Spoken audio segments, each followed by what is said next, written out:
all of me. All of... What's up, boys? My name is Comatous Anonymous, and today, we're gonna be reviewing an album by rapper, songwriter Freddie Gibbs, and the Alchemist, producer, MC, DJ, Alchemist. Yep, Freddie Gibbs is rapping.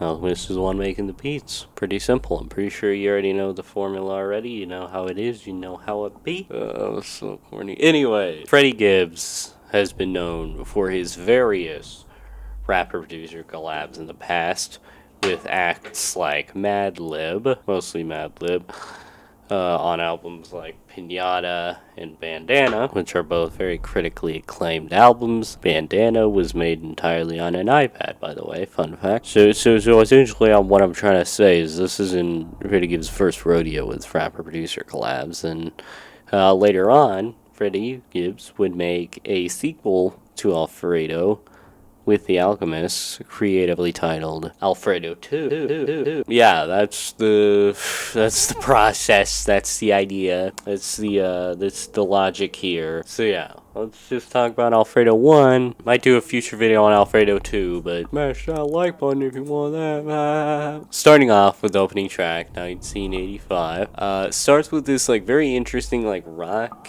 type instrumental with a like distorted guitar, and also Freddie Gibbs rapping a triplet flow, something that is pretty much exclusively seen in trap music, which Freddie Gibbs does not make.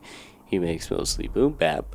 So it's very interesting for him to be rapping in this odd triplet flow. And yeah, overall it's pretty like chill and more down tempo, but it's really just Freddie Gibbs' like a lightning fast delivery on this cut that makes the energy kind of come back and creates a lot of contrast with the pretty slow drums and pretty slow everything else. So yeah, also has a more like filtered out outro, which I think is a very interesting idea, which this album explores a ton. Oftentimes it has like a filtered out outro that kind of transitions to a skit. It's a pretty fun idea that I wish a lot more songs, especially these days, kind of like not really studied more, but yeah, kind of took into account, because it's a very interesting little idea that I'd love to see explored more. But yeah, Alchemist is really the only producer that does that. Anywho's. The next track, God is Perfect, has a very like traditional like 90s boom bap kind of beat with like modern kind of Griselda instrumentation, because Alchemist is a lead producer of Griselda, so it kind of makes sense why he would make beats that sound like it. You know? Yeah, relatively traditional kind of boom bap beat, but with a like Memphis type like rap flow. Yeah, with like very booming kicks and like some more trap influenced production. It kind of starts as more like traditional beat and kind of evolves into more trap kind of influenced beat. It feels like a Memphis trap song, if you know how those kind of sound. It sounds like those. And also some of the instruments kind of feel out of key, which kind of adds to the whole like, it makes you feel kind of uneasy, which is pretty fun, I guess. I don't know. And yeah, the outro is very, very melodic. Just thought I'd kind of point that out because, it's great.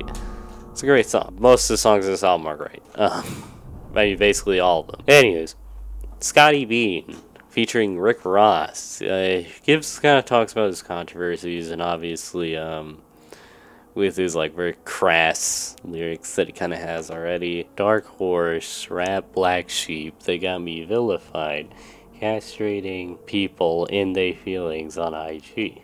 I will never let this industry demasculinize me. He's like implies them before he just talks about really like edgy stuff, more or less. Yeah, it has a pretty nice hook in general, beautiful production. It's an Alchemist beat, so of course it's gonna sound great. I mean, like, name a bad Alchemist beat. don't think he can do it. Rick Ross also gives a pretty nice verse. I had a vision when I was fishing for a bass. But they won't listen till you in your kitchen counting cash. I got the dollars, mother F a fella's credit score. Big bag of chronic like I'm stacking up at Interscope. It's a pretty nice lyric. Look at me has a very interesting use of vocal samples. Yeah, it almost feels like more of like a Kanye type cut on this album, which is pretty interesting. In general, just it's more boom bap really leading album, so of course it's kind of gonna have some kind of Kanye references in it. Yeah, he delivers like a very brash verse as usual with so much like confidence that you just kind of ignore everything and it just sounds so cool. And it's also a pretty short song. It's just chorus, verse, chorus, and outro, right? It's not like some like crazy long convoluted song structure. He makes pretty good use of his time on this song, which is pretty freaking cool.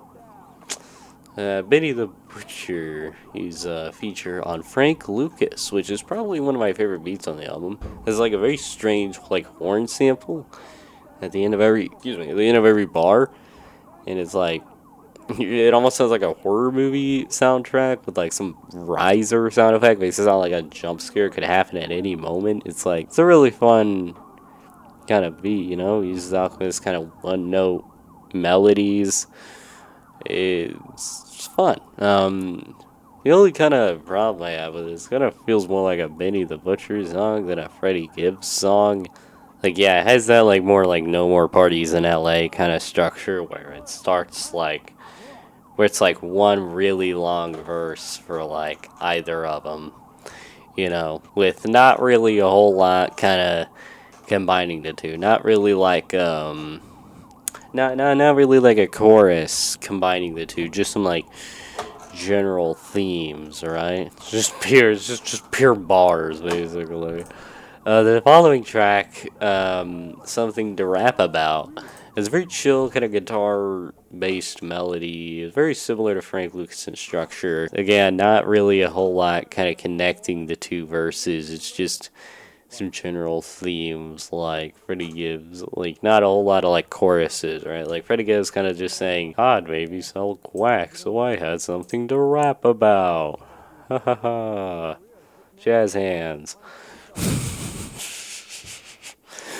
The sample also just kind of brightens up for like Tyler's verse, the guitar, which kind of makes it feel so like grandiose and like expensive, if you will. And he also kind of directly referenced the beats kind of chilliness, right? They sound like the boat I haven't bought yet. They sound like the moment I jump off it. It's freaking sweet, dude.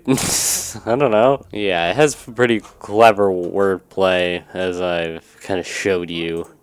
Or read to you. I don't know if they'll show it. But yeah. Moving on. Baby Creep has like this weird like ballroom sample and like Michael Jackson references. I get that why, and I beat it up like a Mike. Jumper Rogue Man fella can't be like Mike.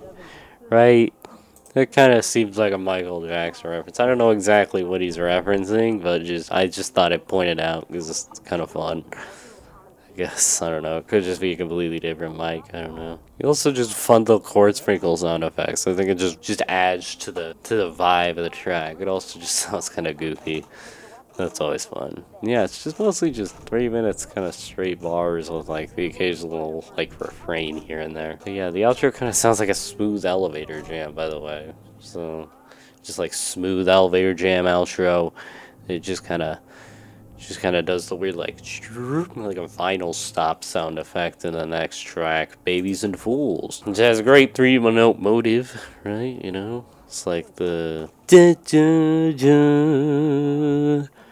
right? You know what I'm saying? And then it sort of incorporates the samples of hook, right? The all of me, all of me. Anyways, yeah, Conway the Machine also kind of talks about like being like a deadbeat dad, which is kind of crazy. Yeah, like here we go. I'll cash app snacks every now and then, like that's enough. She like at least FaceTime your babies don't see your ass enough. You're right. Epic, conscious rap. Skinny Suge is a great beat. It has this very interesting, like, nylon guitar melody with a, like, distorted, dirty drum break. It kind of sounds like an old, like, Western movie, you know? Like, something you hear, like, Wild Wild West, like, walk into the saloon with their freaking, I don't know, their, like, flint knock pistol. I don't know. Do cowboys even have flint knock pistols? I think it's just a pirate thing. Yeah, I think it's just a pirate thing, whatever. But alas, yeah, he just talks about, like, things that Gibbs cannot control, right? Lord gave me the strength to ignore the things I can't control, 'cause I was living by the code. Yeah. And how he talks about how he,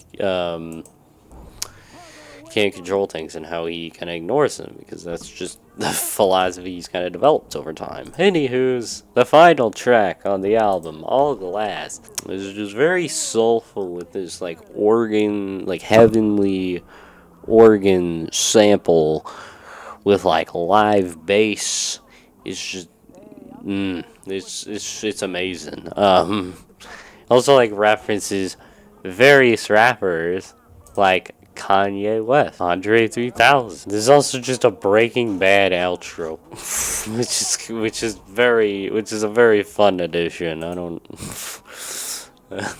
very very fun addition. This album's great album, fantastic, really great one to kind of start off the album review series on this channel. Yeah, and I give it a strong 9. I have like no complaints, but if it's just a little bit better, could be a 10, but yeah, for now it's a 9, which is still pretty good. So yeah, let me know in the comments what you would rate this album if you have listened to it. And yeah, that's it. Goodbye.